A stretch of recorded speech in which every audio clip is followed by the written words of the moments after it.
please come. The chairperson of Group 1, which was dealing with SDG 6, perhaps got held up in some important meeting. So for that, Dr. Arvind Kumar from India Water Foundation has kindly consented to come and present. Dr. Kumar, please come.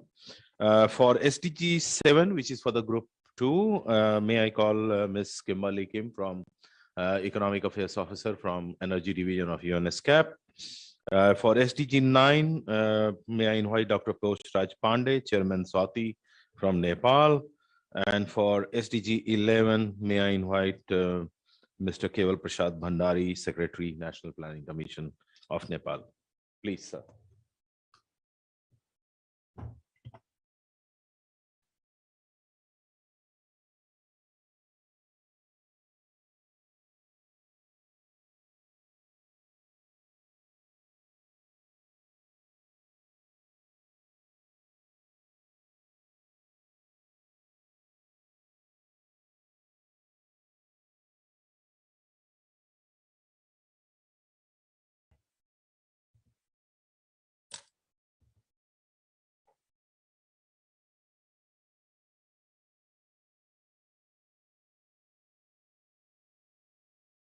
Bismillahirrahmanirrahim. Ladies and gentlemen, Assalamu alaikum and very good morning. First of all, I would like to appreciate the efforts of SDPI for arranging such a wonderful and fruitful gathering.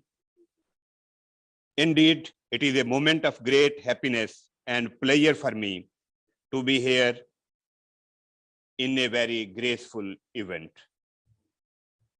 I would like to mention the contribution of SDPI in arranging such event is not only helping general public for arranging and take benefit from such events, but it also provide an opportunity to the academia, researchers, policymakers, and media to see what is going on in the latest economic and sustainable social development, and what is going on in the latest research which relates to sustainable development and other areas.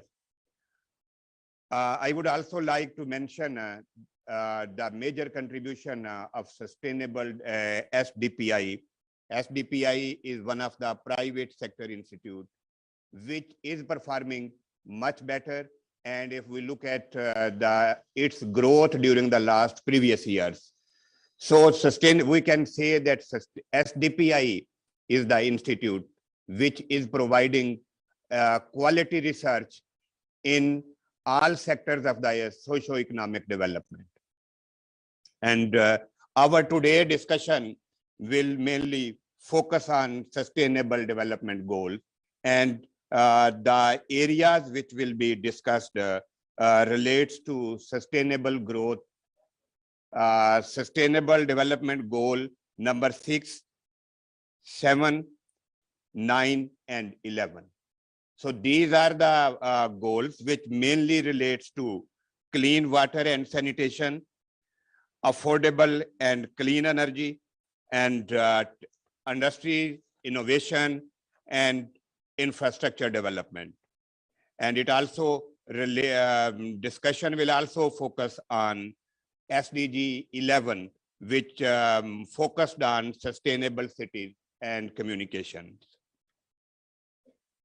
Ladies and gentlemen, in our discussions, which will continue for 1.5 hours, we have very wonderful and scholars of deep understanding. They will speak on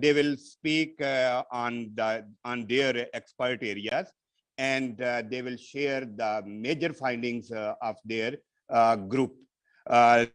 Group 1 mainly focused on sustainable development goal number 6 that relates to clean water and sanitation. And we have the speaker, Dr. Arvind Kumar, He is the water expert and president of the Water Council in India. He will speak on the major findings of his group. Then we have other speaker that is Miss Kimberly, Economic Affairs Officer of the UNISCAP. She is working in energy division over the last 12 years. She also has a deep understanding on the energy matters, and she will highlights major findings of her group. We have a third working group which will give us an overview on the industry, innovation, and infrastructure that relates to the Sustainable Development Goal 9. We have a scholar of deep understanding, Dr. Posh Raj Pandey. Dr. Pandey has a deep understanding on economy, development, trade, and other economic areas. Dr. Pandey is the currently chairman of the South Asia Watch on Trade, Economics, and Environment. And we have the fourth group speaker, Mr. Keval Prasad Bahandri. Currently, he is Secretary, National Planning Commission of Nepal. Mr. Keval will speak on Sustainable Development Goal 11, mainly focused on sustainable cities and communities.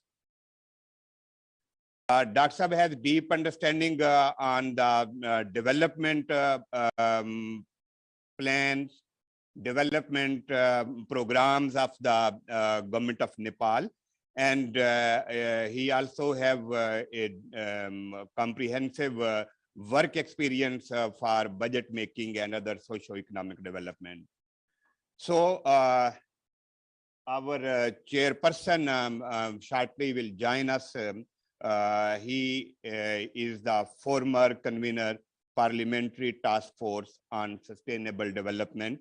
No doubt, Mr. Riaz Fatehana has a deep understanding and has took keen interest and worked hard to achieve the targets of Sustainable Development Goals in Pakistan. As a moderator, you know, I have a responsibility to ensure timeline of this event.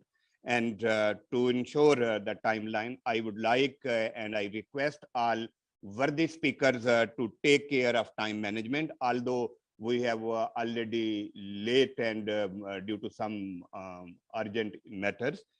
And I request all honorable speakers to take 5 to 7 minutes for initial discussions to highlight the working of their group. Start from group 1. I request Mr. Dr. Arvind Kumar to speak on Sustainable Development Goal number 6.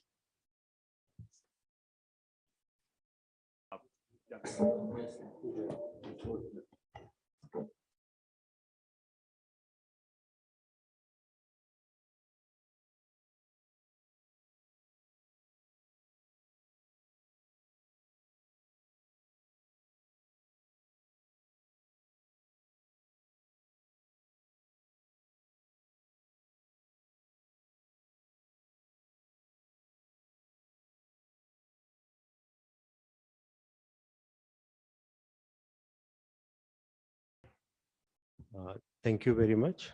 Good morning, everybody. So yesterday I make a presentation, and after that there is a discussion within the group. So there is some recommendation, some highlights.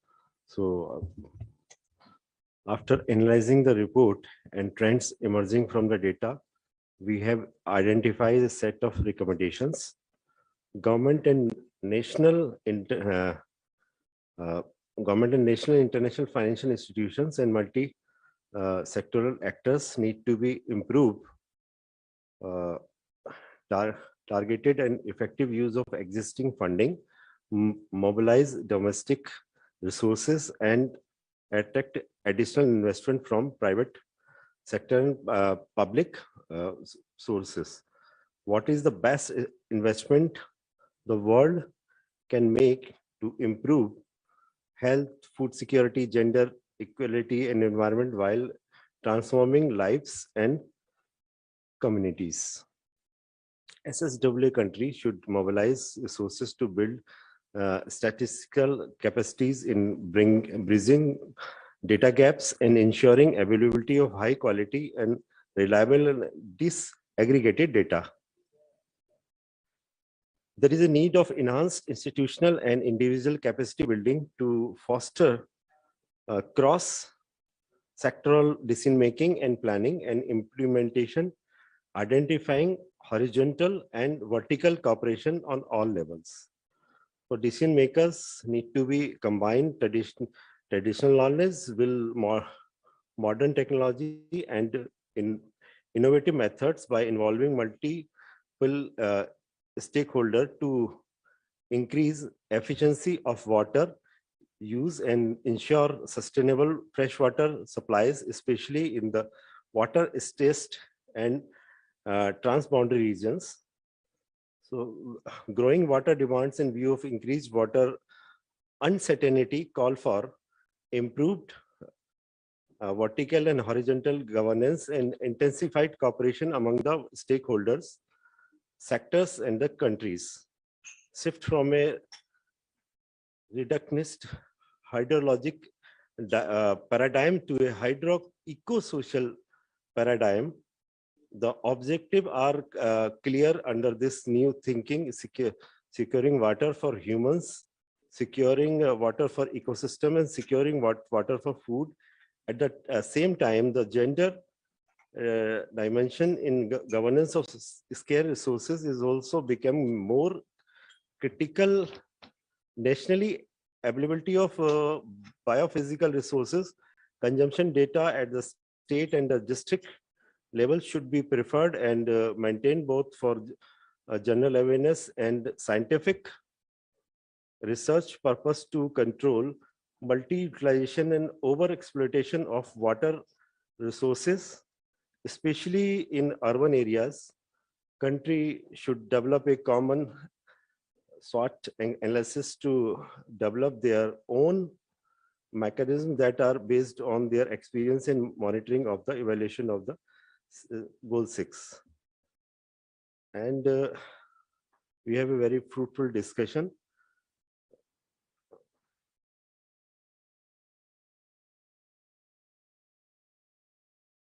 Since SDG 6 is particularly important as a major economic sector, such as agriculture and energy, are primarily depend upon a reliable supply of fresh water. SSW countries, SDG is one of the SDGs seeing the least progress being made, although there was all least number of regression being seen, like in SDG 13 on climate action.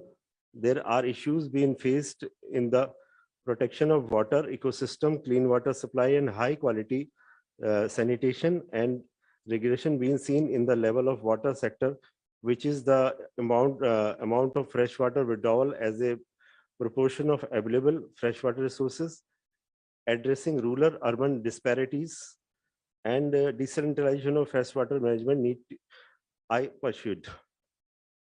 Significant gaps and consideration variation in the data availability for the monitoring of water resources. There are inadequate proportion of local admin units with operation policies of participation of local communities in water sanitation management. In terms of finance, there is a need of improved targeting and effective use of existing funding. There is a dire need of horizontal and vertical cooperation between the countries for water protection, which will be beneficial for ecosystem preservation, agriculture, food security. Cooperation between countries, early warning system is also important. Bangladesh has progressed very much in water and sanitation, policies, but still there is a need of timely implementation, regulation, and accountability. Other SSWA countries should share their experiences and consultation with the other stakeholders for long SDG building in this region.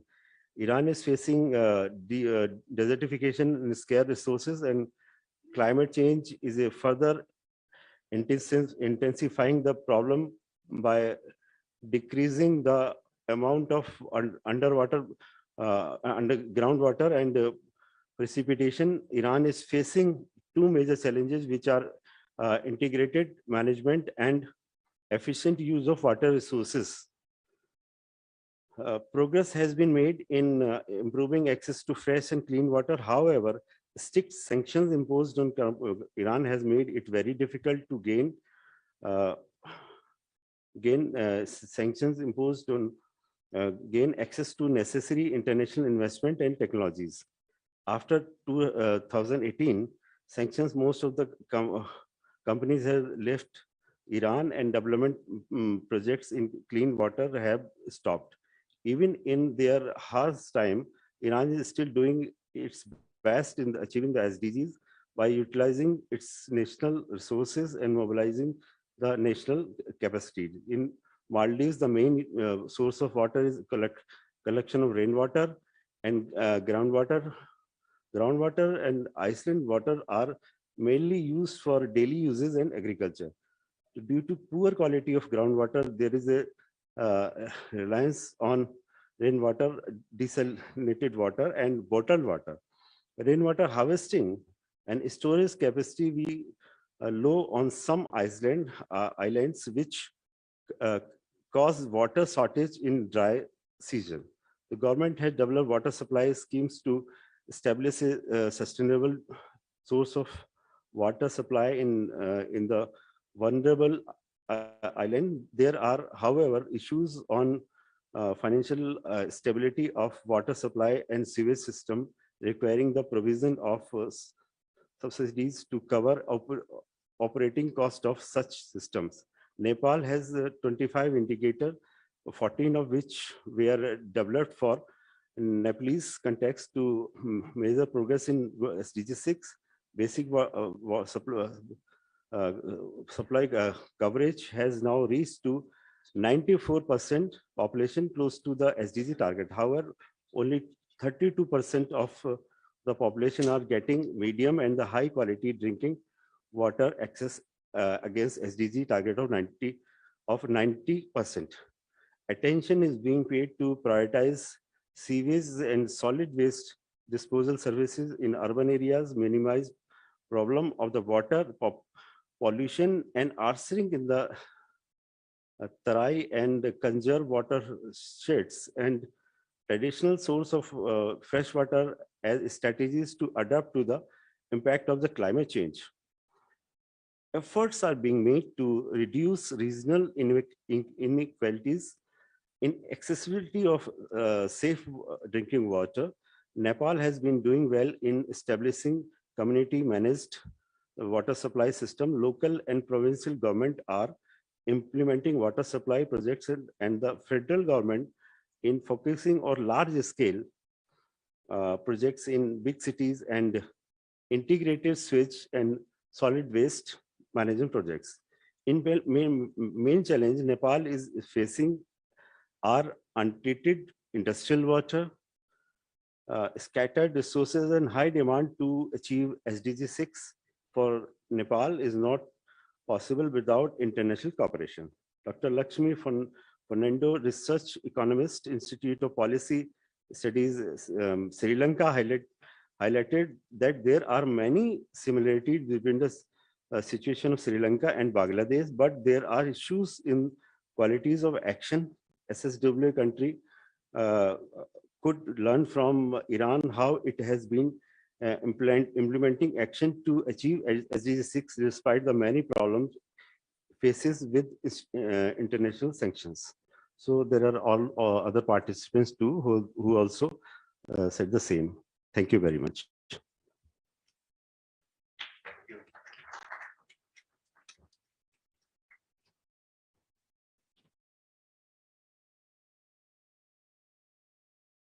Thank you very much, Dr. Kumar.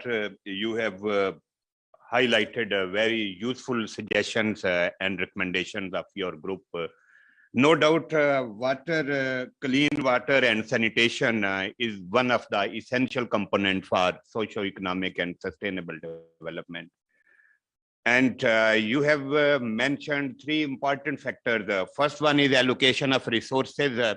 Second is the collection and dissemination and analysis of data. And the third factor is the capacity building of the management and human resources to effectively utilize all these allocated resources. Obviously, implementation of all these allocated resources is essential to avoid any sort of overrun of time and overrun of cost of any project or any initiative. The countries which you have mentioned in your findings, like Nepal has done a good job, and similarly you have mentioned some other countries which need to take benefit from other countries which have performed better. But obviously the factor which you have mentioned is the timely allocation of resources and properly collection and dissemination and analysis of data and the capacity building of institution. These are the essential components to achieve the goal in a very time given manner. Now I request the second group, Honorable Speaker, Ms. Kimberly, Economic Affairs Officer of the UNESCAP, to share the major findings and recommendations on the goal number 7 relates to affordable and clean energy.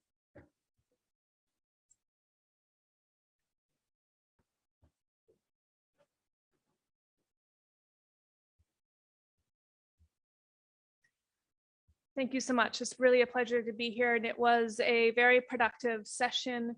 We heard from multiple member states from South and Southwest Asia, SDPI, and other stakeholders during our session.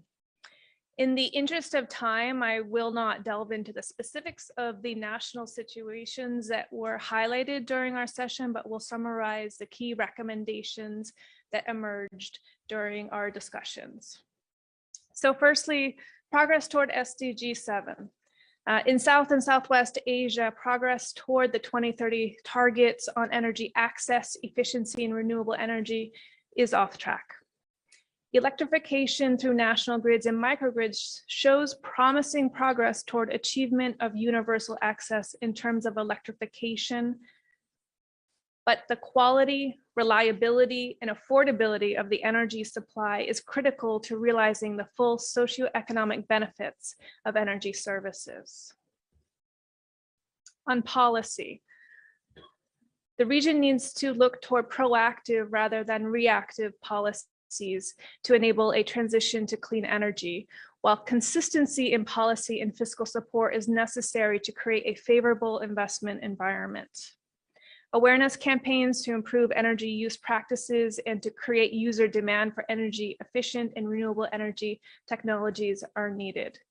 Data was also highlighted as an area that requires improvement in order to support not only the tracking of progress, but also to support planning and policy development. On financing, nations wish to accelerate progress, but COVID-19, conflict, and climate, the CCC impacts, have left economies with limited fiscal spaces and have pushed them toward the increased use of subsidies to compensate for high energy prices. To recover from and build resilience to the CCC impacts, while advancing toward SDG 7 achievement, economies should look toward the shift toward targeted subsidies, mobilization of both public and private finance, strengthening the policy environment to attract investment, and the exploration of innovative financing options such as blended financing, carbon markets, and renewable energy credits. On connectivity and power trade, nations within South and Southwest Asia with rich hydropower resources are looking to increasingly leverage their natural resource potential to generate export revenues to support domestic development. Several nations are exploring options for diversifying and expanding cross-border renewable energy trade on a bilateral basis, but numerous barriers must be overcome for the realization of multilateral energy markets. Increasing energy security was a topic that came up as well. Economies are looking to reduce current high dependencies on fossil fuel imports through renewable energy development, energy efficiency, and the electrification of end uses, including transport, cooking, and heating.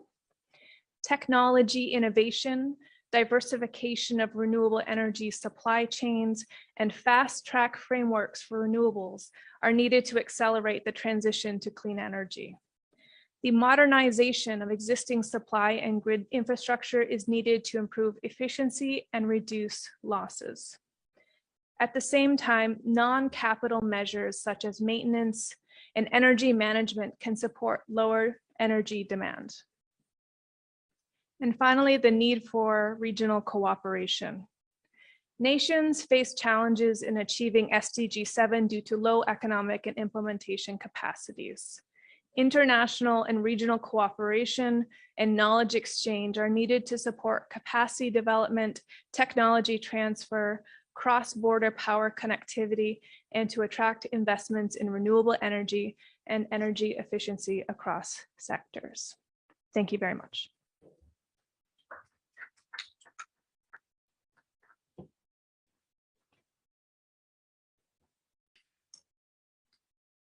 Thank you very much, Ms. Kimberly. You have given us very useful suggestions and recommendations.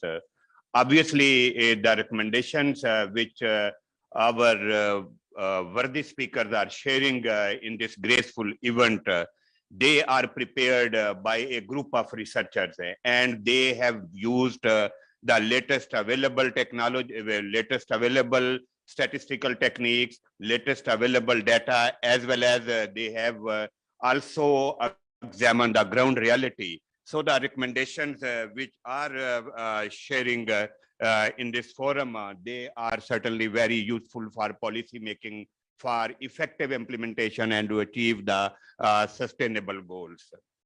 The recommendation relates to affordable and clean energy. You have rightly mentioned that it is very important that there should be universal access, and there should be targeted subsidy. And it is also very challenging for most of the developing countries to finance subsidy. And it is, if we look at the sustainability of the affordable sustainability of the provision of affordable and clean energy, obviously we need to take care of future demand as well as supply. And a very useful recommendation framed by this group is the regional cooperation and coordination, which will ensure affordable energy, and the financial factors which are mentioned are also very valuable. Now I request Dr. Pandey to share with us the recommendations on Sustainable Development Goal 9, which relates to industry, innovation, and infrastructure. Dr. Pandey.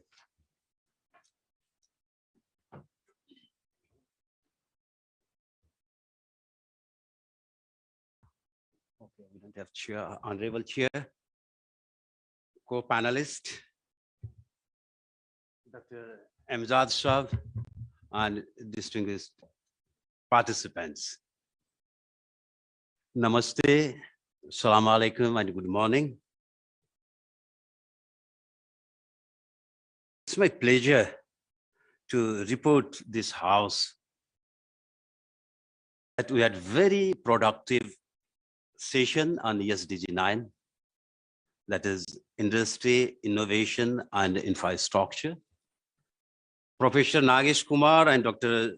Shiladitya Chatterjee from India made trigger presentation. And panelists from Afghanistan, Bangladesh, Bhutan, India, Pakistan, and Sri Lanka, as well as representative from CSO, made comments on the presentation and also presented their national perspective on the issue.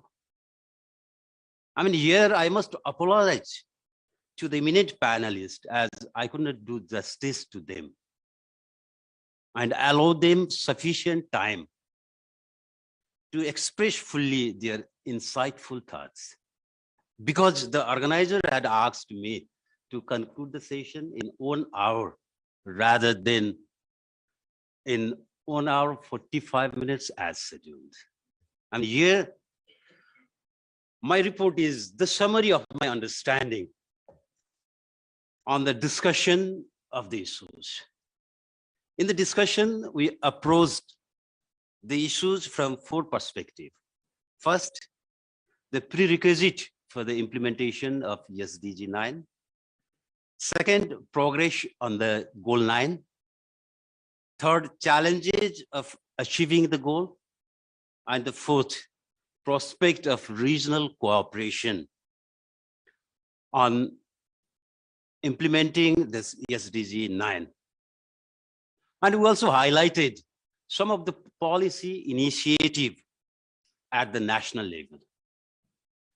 Well, on the prerequisite, we agreed that industrialization, infrastructure development, and innovation are pivotal for structural transformation of the economy and inclusive and sustainable development.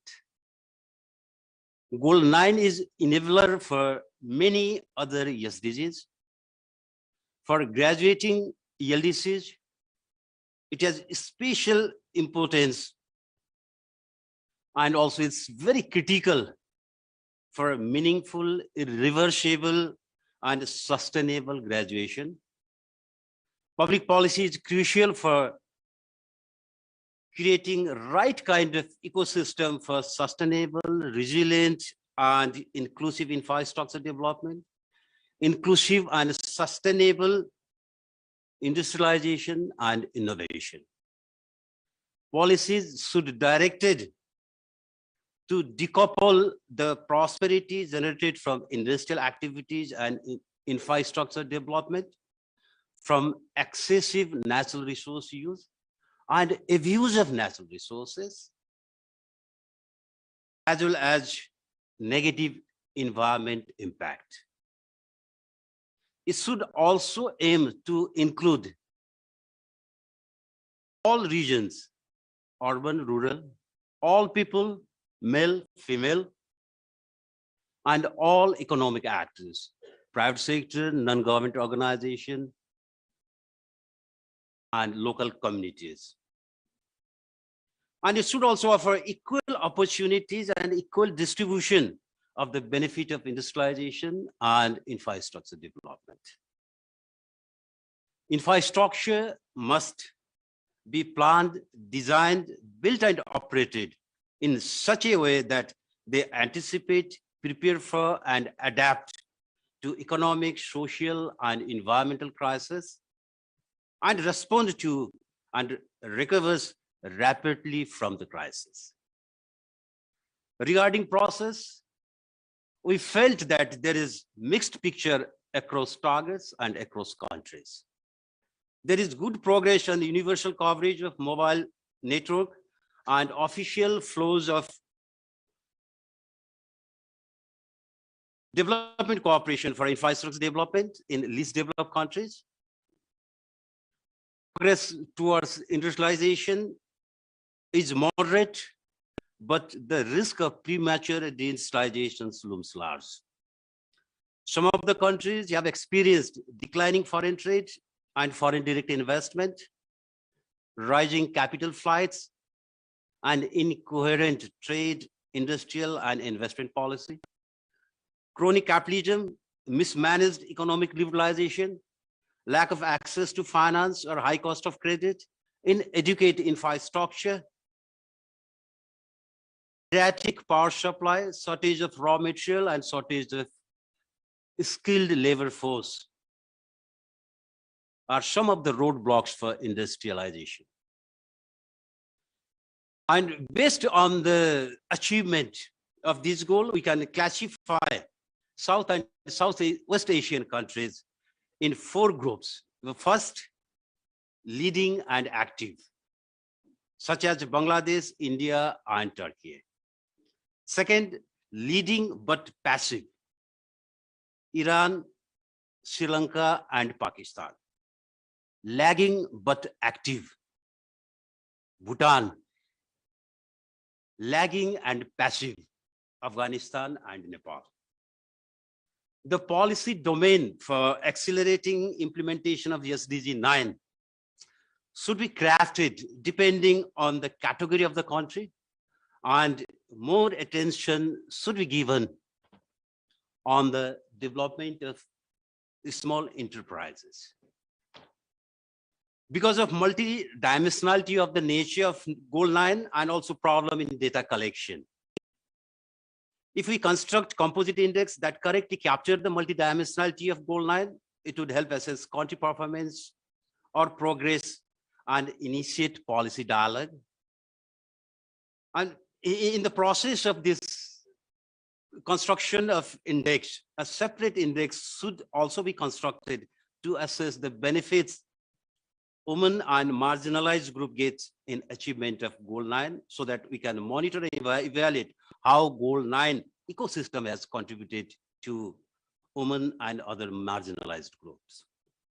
The digital transformation, known as the 4th Industrial Revolution or Industry 4, may offer various opportunities for addressing sustainable development and also sustainable industrialization.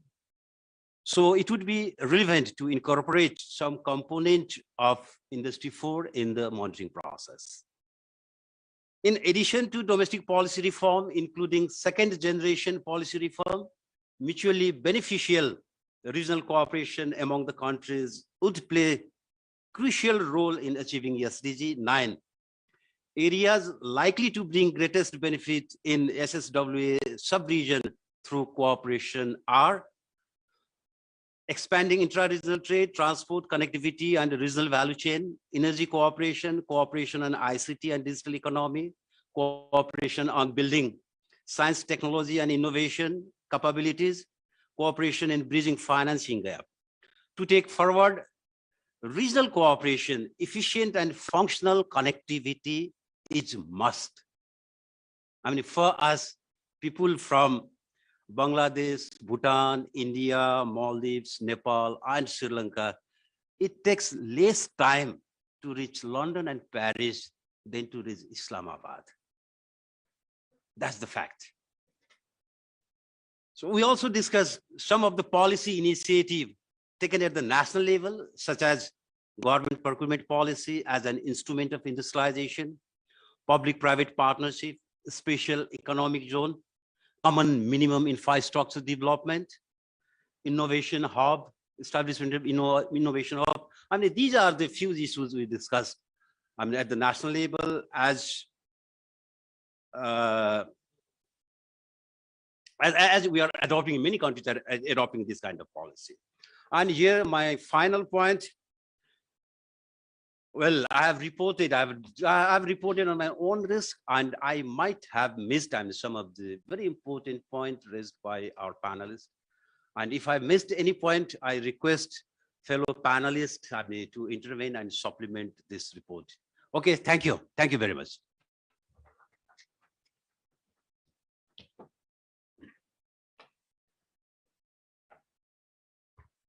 Thank you very much, Dr. Pandey, for very interesting and useful recommendations of the group 3. The policies, for the implementation of policies, obviously, the sequence Dr. Pandey has mentioned is very important. Prerequisite of the policies, progress on the policies, challenges in implementation of the policies, and regional cooperation. Obviously, these are the important factors. And while framing recommendations, if we follow these aspects of implementation of the policies, certainly policy implementation will be very useful. It will be very much target-oriented implementation. And the distribution of benefits among all over the country is another important factor. Another important finding of this group is that the domestic policy reform and their proactive implementation, considering available resources, is the most important factor. And the recommendation which this group has rightly mentioned, they make some cross-country analysis and give a very good and excellent classification.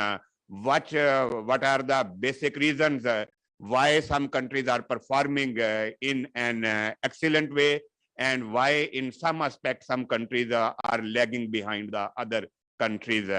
So obviously the factor which Dr. Pandey has mentioned are very useful, and these are the measures which our researcher as well as policymakers need to consider to achieve this long journey of sustainable development. Now I request Group 4's Honorable Speaker, Mr.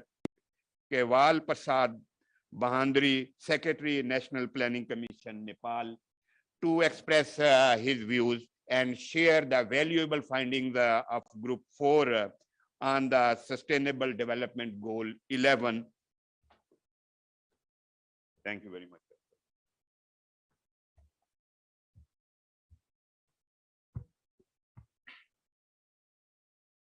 Hello, good morning. Thank you for the opportunity. Actually, we spent almost 1 hour yesterday evening in Faisalabad boardroom to make how we are able to make our cities and human settlement inclusive, safe, resilient, and sustainable. We have a diverse presentation from the expert of SCAP office, urban experts, and from the field. So various participant and panelists, presentation and panelists express their views on SDG 11, how we are able to make cities and human settlements more inclusive, safe, and sustainable.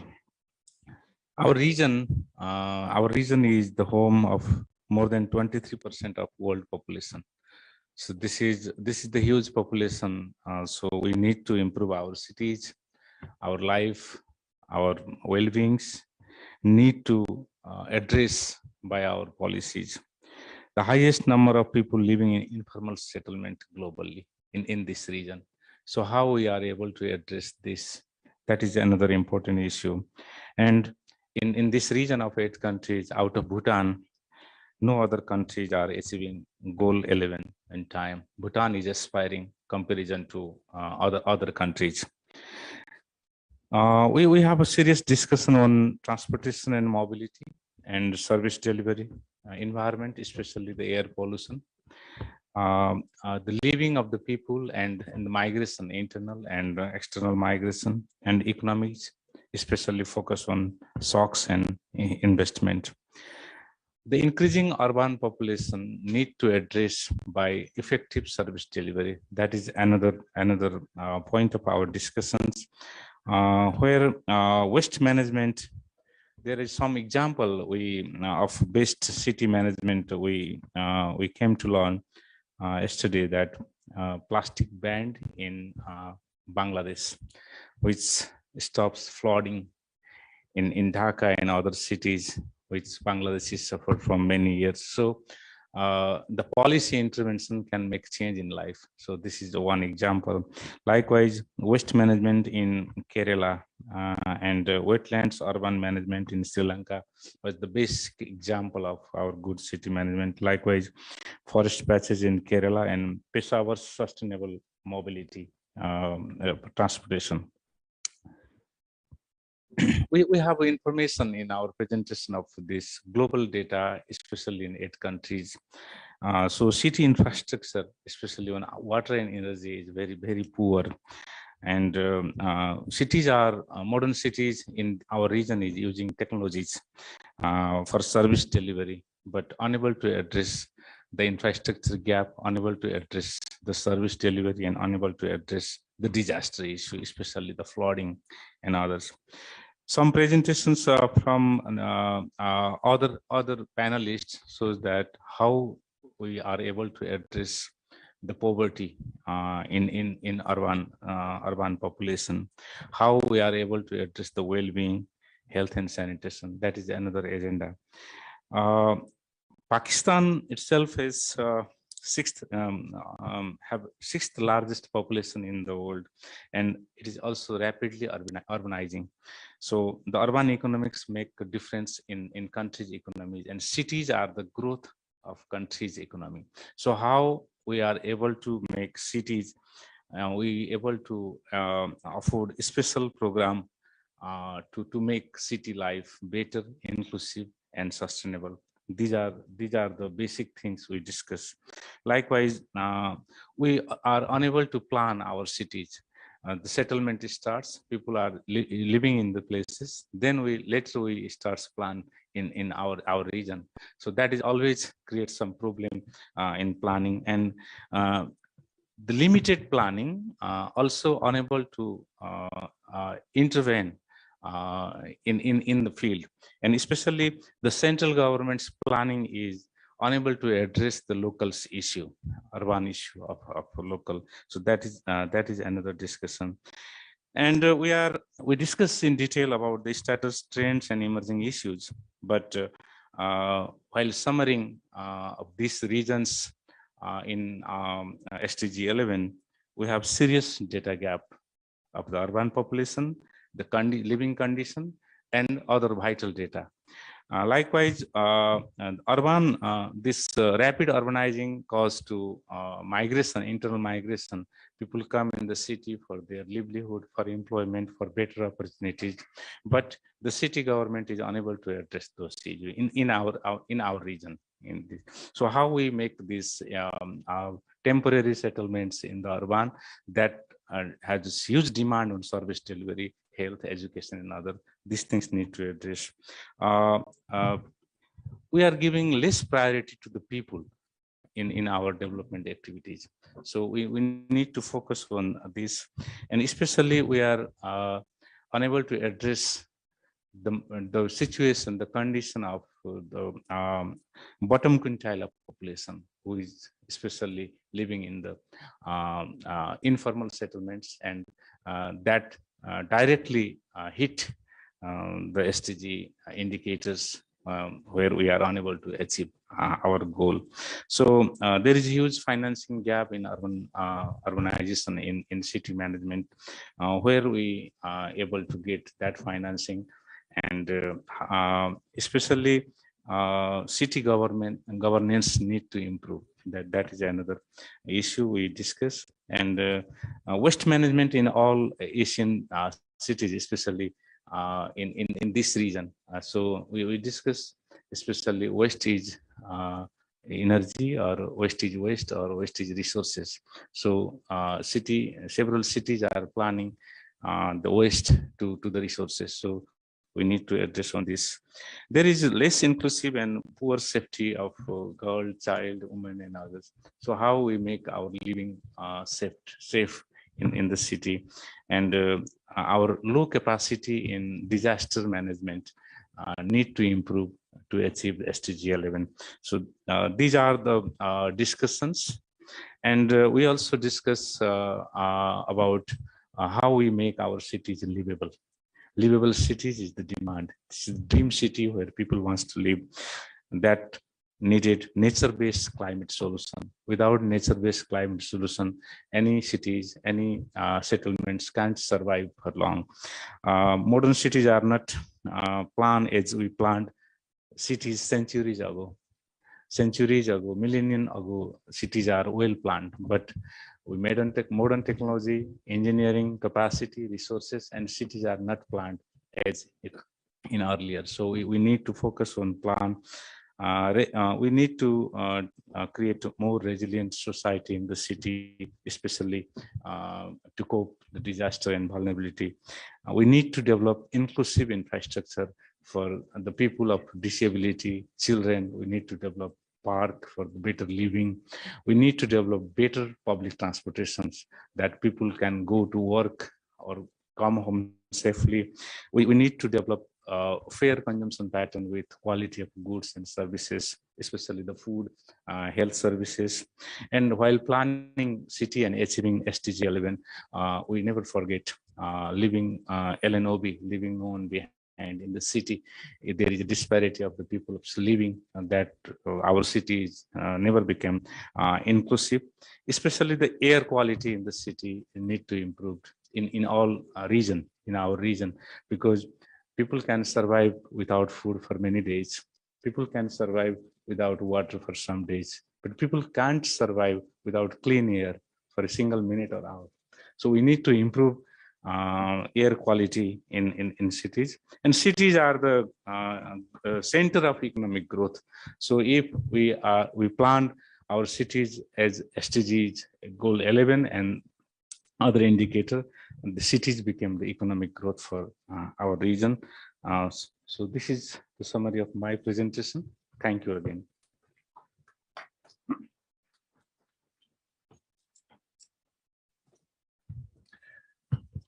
Thank you very much, Mr. Bahandre, for very useful and policy-oriented suggestions on sustainable cities and communities.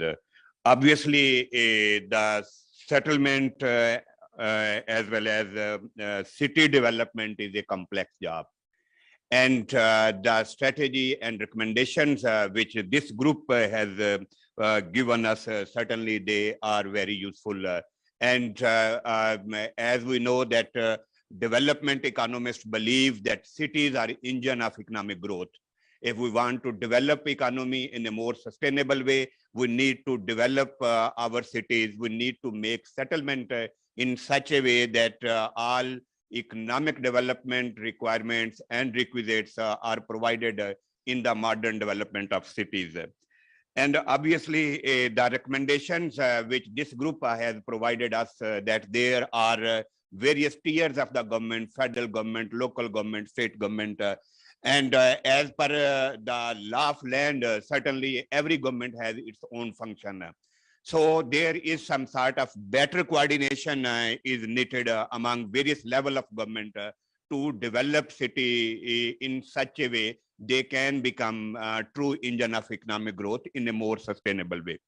So with this, now I request all participants, if we look at the time, we have only 10 minutes. We would like to take 2-3 important questions. And if you have any more questions, I think honorable speakers are with us. You can ask question after this session. And so that after 2-3 questions, I will be able to request honorable chairperson of the session to conclude the event. So if you have any question, I would like to, so sir, kindly raise your question and also give the reply from which speaker you need. Thank you. Thank you so much and good morning, everybody. First of all, I would like to thank all the panelists and reporters for their briefing, which I found very informative and useful, and a good reflection from our discussions, especially on the SDG 6 that I'm going to just draw your attention to a comment on the report that just we received. I would like in this regard, thanks also Mr. Kumar for its briefing and report on that discussion that we had yesterday. However, on the international sanctions that Mr. Kumar mentioned, I just want to rectify that because currently Iran is not under international sanctions. There is no international sanctions regime against Iran. The only thing that now is applied against my country is unilateral coercive measures and unilateral illegitimate injustice sanctions regimes by the United States and few certain other countries. But the consequences and the effects that comes from those unilateral sanctions are those, I mean, the overcompliance by third parties especially regarding the financial transactions. So this is the thing that I wanted to mention you and give this comment that in your report, take this note that it is not international sanctions, it's just unilateral sanctions, and I would request to take it into account. And the second thing that regarding the water resources was that I just mentioned yesterday and emphasized on that Iran is really affected by detrimental effects of the climate change with the two very specific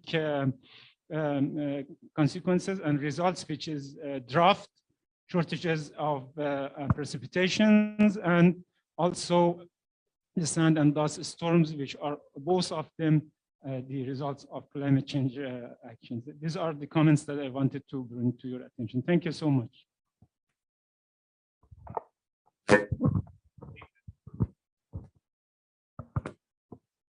Thank you very much. It's here, Mr. Imtiaz. Yeah, well, we had a very useful session yesterday on SDG 9. Now, after listening to all the esteemed panelists, one realizes that our issues are common and hypothetical solutions are also common. What is not common is the geostrategic orientation among different countries in this region. Now, after noting that, can we, at the South Asian level, and this is also for UNESCAP, can we identify a minimum common public good agenda for South Asia? Now, hypothetically, it is very easy to define the public goods for South Asia in terms of regional cooperation.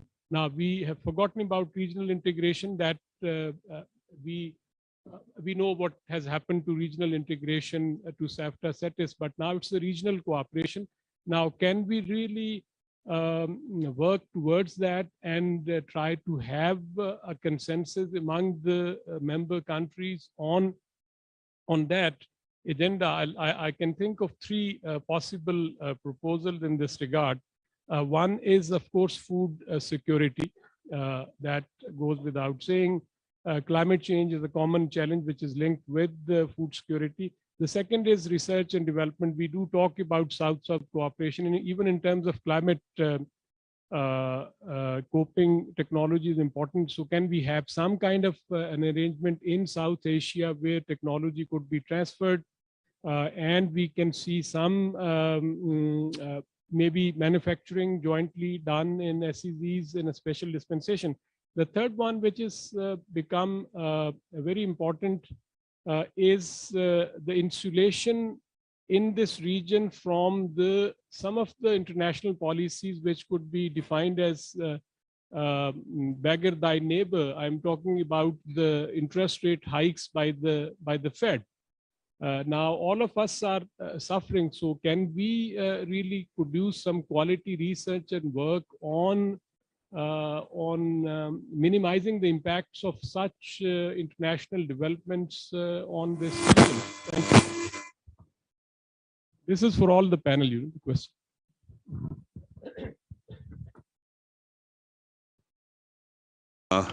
Honorable Speaker want to respond the observations which Dr. Saab has raised,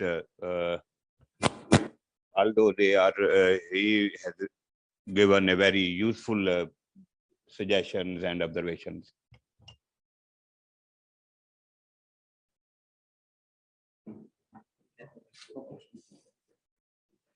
Thank you so much for the comments, and I will just make some suggestions from UNESCAP's side on building cooperation at the regional level. We exist as a platform to promote cooperation, but forums like this, we highlight the challenges that we face, and as was mentioned, some of the challenges and solutions are common. So we must bring it down to a practical level and begin to work specifically on specific issues. And so this is where SCAP can play a role in supporting South-South cooperation and knowledge transfer.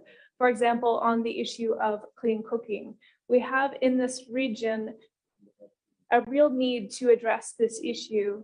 And we have seen from the data that this region is falling behind. However, we also have several examples in this region of excellent policies and measures and approaches to the clean cooking situation. For example, India has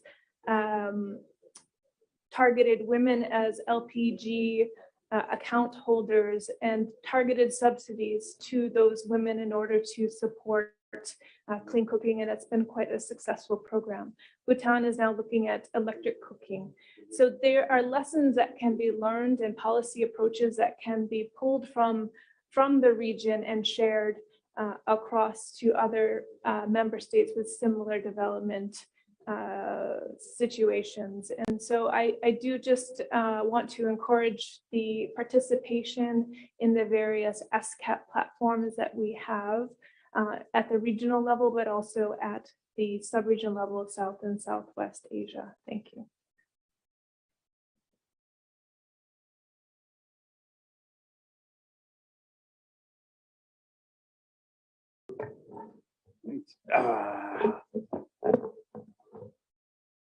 Well, I just want to add on the issues of regional cooperation. And here, the prospective area could be those areas where we can reduce negative externalities. For example, issues of climate change or environmental degradation. And in addition to that, another area is to exploit positive externalities. And the potential candidate could be, in our case, that the win-wins, area digitally, we can cooperate in digital economy. It's not going to harm, anyone. Similarly, we can cooperate on liberal sky policy. I think, it is also harmless, and these are low-hanging fruits, and we start cooperating on these areas. And another issue, I think, I fully agree with the colleague from Iran. I'm for international rules, regulations should be respected, and the stronger should bully the weaker. It's my perspective, it's my opinion. Okay, thank you.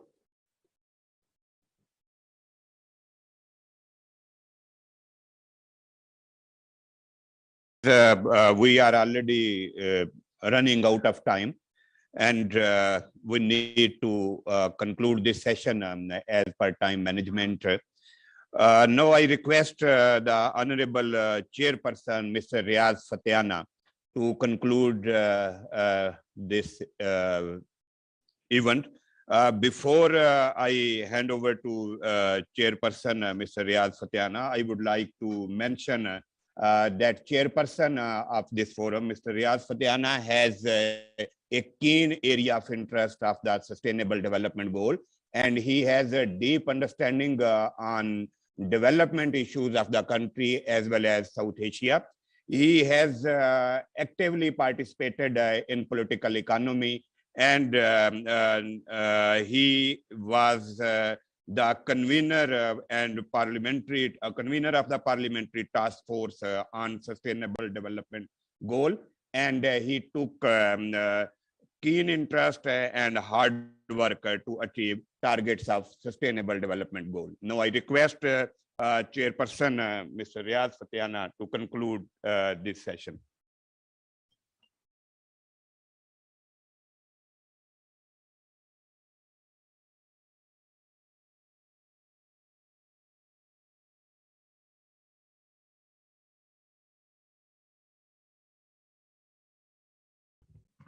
Thank you, Dr. Imtiaz. Ladies and gentlemen, all participants, distinguished guests, I feel honored to be here in this August gathering to speak few words. First of all, I appreciate Dr. Arvind Kumar, who spoke well on clean water and sanitation. And I hope your recommendations will be considered in the event or after that. Also appreciate Ms. Rose Berg, who spoke on affordable and cleaner energy. Of course, there are so many issues. I speak later. And I also appreciate Dr. Posh Raj Pandey, who spoke on industry, innovation and infrastructure, as well as Mr. Keval Prasad Bhandari on sustainable cities and communities. Ladies and gentlemen, here, issue is not to decide legislation.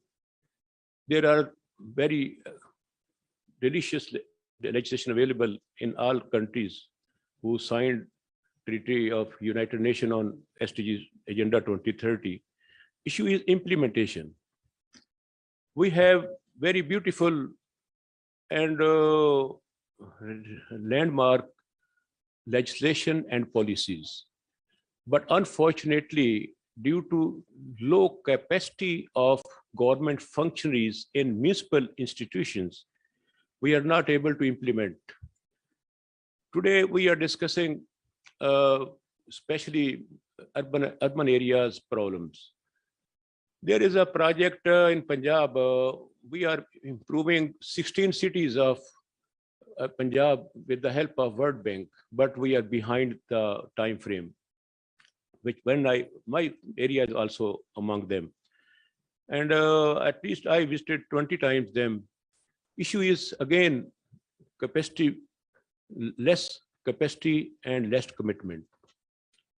Ladies and gentlemen, the other issue is disposal of solid waste. Here we need to create awareness.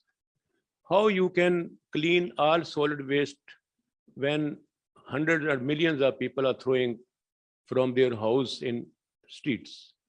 So there is also need to create awareness among people through students, through academia, through religious leaders, through civil society organization, through media, that this is our country and this is our area.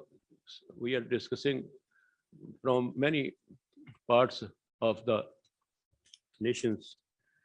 And important thing is public transport is another issue. You can see mushroom and many big chunk of small vehicles like rickshaws, motorcycles, and small cars.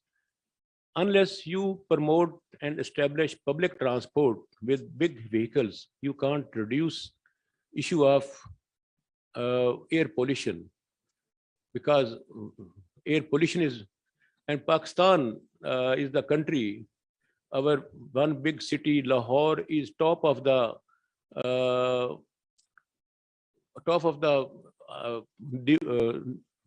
problem of air pollution.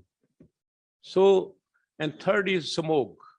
Unfortunately, when we burn waste of crops and when we produce so much waste in in air, you can't travel in evening on motorways, on other roads. So all things are related with to create awareness among people how we can reduce these all problems. Here I would like to suggest that need to establish cooperation and coordination among civil society organizations. We can exchange our viewpoint, our expertise, our suggestions, and our experiences from one to other region in the area. Here again, I would like to appreciate your appearance in federal capital city of Pakistan, Islamabad. I hope you are enjoying your stay here. Again, I appreciate your arrival at Islamabad. I don't see Dr. Abbas Lahiri is a friend of mine. He's a main engine of this organization in Pakistan, and every time he is very active on SDGs agenda. Ladies and gentlemen, in the end, I would like to congratulate that you all participated here, but there's a need to implement your recommendations, your suggestions, and your proposals for way forward. Thank you for this.